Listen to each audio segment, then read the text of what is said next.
Hi, I'm Dr. Praveen Vijani, an international medical graduate from India. I finished my internal medicine residency from Cleveland Clinic, Ohio, and fellowship in pulmonary and critical care medicine at the University of Texas Health Science Center at Houston. I'm actively practicing in Texas. The NRMP match result can be an incredibly stressful and emotional experience for many medical students. If you were one of the lucky ones to match, I want to offer my heartfelt congratulations. You should be proud of all the hard work and dedication that has led you to this moment. But if you didn't match, I understand how difficult this time can be.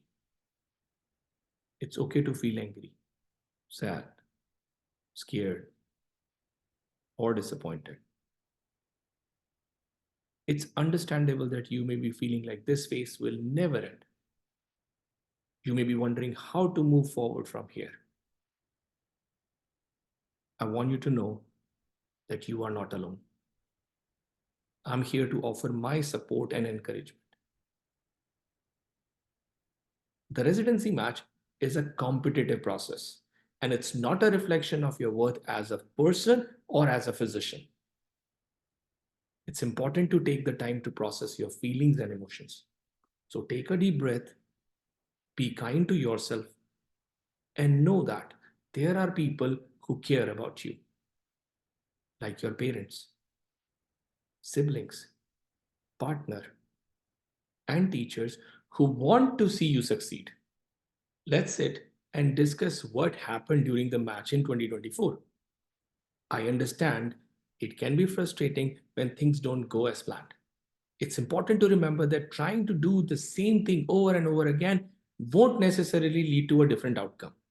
I'm here to support you and help you develop a coordinated and effective plan moving forward. First thing first, we need to figure out where you stand. Were you unable to land any interviews, or were you finding it hard to impress during your interviews? It's important to understand that the strategies for solving both of these problems can be quite different. Now let's take category A, where you could not land any interviews. The problem can be one of the four bins. First bin is your step scores. The second bin is your ERAS application, including your school transcript and personal statement. The third bin is your US clinical experience. And the fourth bin is your letter of recommendation, research, and your contacts. Now let's evaluate your bin 1, step scores. Low step scores or failed attempts are non-modifiable factors. Once you receive the score, and if you pass the exam, they will become a permanent part of your record. You won't be able to get away from them. So it's important to do your best the first time around. If your bin 1 is weak, you must improve your other bins to compensate. Now it's time to discuss bin 2, your ERAS application with your school transcript and personal statement. Failure in med school, any probations and extensions negatively impact your application, unless there is a very good reason behind those events. A very ordinary CV in medical school without any significant achievements may fail to impress residency programs. It is vital to address a concerning trend that has emerged in recent times: the use of AI and private agencies to draft personal statements. It's important to note that it is easier than you think to detect these kind of errors. Reviewers and interviewers have been doing this for some time, and they can usually tell when someone else wrote your personal statement for you or had a significant hand in writing it. These AI services and private agencies have templates, and they draft thousands of identical personal statements, which all sound very similar. It is crucial to understand that residency programs can sense what is fact and what is fiction in your statements, including how much community service you have done and your empathy towards patients. If they sense that your personal statement is not authentic, this dishonesty can significantly impact your chances of getting an interview, let alone matching to a program. Therefore, I recommend that you truly think about your reason for choosing medicine. Seek guidance from your mentor and write a truly honest personal statement. Another issue that can significantly affect your CV is authorship obtained without actually working on the research. What do I mean? If someone offers you authorship on a research With no participation in the actual research or very minimal participation for a certain fee, your CV may look like you have performed a great deal of research, but it is very obvious to an experienced reviewer that these are not high quality projects and that something fraudulent is occurring. You need to know every item on your CV backwards and forwards, and you need to be able to talk about each and every point to an interviewer. If you are not able to do that, it should not be on your CV. The recent news about USMLE scores is also a very important point to consider. Residency programs will absolutely be checking applications and asking questions during your interviews to check for any fraud. Honesty is always the best policy, and do not do something in your application that you cannot defend later. Let's turn our attention to the third bill, United States clinical experience. I often receive numerous inquiries from students regarding the significance of clinical experience in their residency match applications. As you may already know, USCE comprises clerkship, externships, and observerships. The difference between the three is that a clerkship that involves direct patient care, an externship is an observership that offers limited hands-on experience, and an observership involves shadowing physician to gain insights into the American medical system without direct patient care. A clerkship in an academic hospital is ideal in securing authentic letter of recommendation from experts in that field. I myself did 6 months of clerkship as a medical student at Tulane University, which led me to match at the esteemed Cleveland Clinic Foundation in Ohio. To achieve your goals this year, I highly recommend pursuing an externship or observership at a reputable academic hospital. This will not only provide you with the opportunity to acquire invaluable medical knowledge and skills, but also to cultivate a professional demeanor when interacting with all members of the healthcare team, including nurses, respiratory therapists, CNAs, and administrative staff.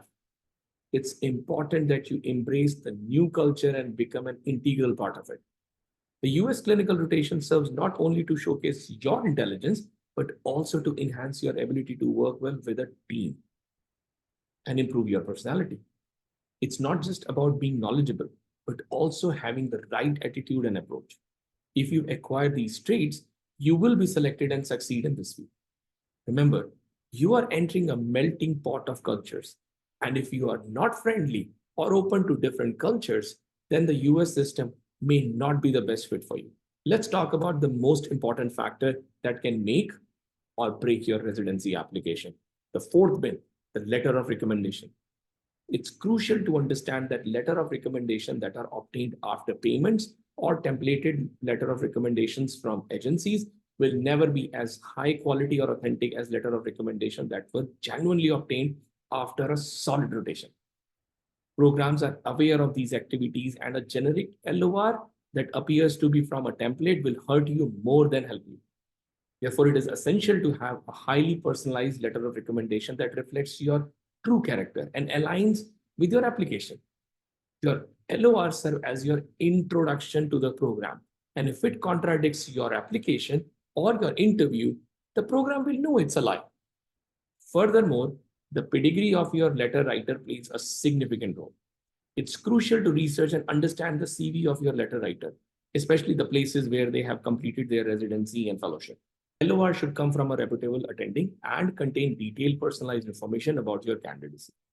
Remember, a strong letter of recommendation can significantly boost your chances of getting selected, and a generic LOR will make you an easily forgettable applicant. Let's focus on category B, which involves addressing areas where you might have struggled to make a lasting impression during interviews. This can include having a reserved personality, difficult with communication skills in both spoken and written language, a lack of honesty or integrity, low self-esteem, and inadequate training for personalized interviews. You may have also used generic templated answers for every question. While these challenges may seem daunting, with the right mindset and preparation, you can overcome them. One good news is that all these factors can be modified and improved. The key to success is interview practice. It's the most crucial step. Remember that all the hard work you have put in to get to the interview stage will go waste if you don't prepare enough. The ultimate goal of any interview is to showcase your true self, unique qualities, rather than using generic answers or relying on template answers from agencies. So be confident, trust your abilities, and give it your best shot. Now, in the end, you may be wondering how to get an edge over your competitor. But I want to remind you that everyone's journey is different. The best initial strategy is to focus on your strengths and weaknesses and work on improving them. Remember to aim high and that this is just one chapter in your story and that there are many paths to your dream career. Good luck.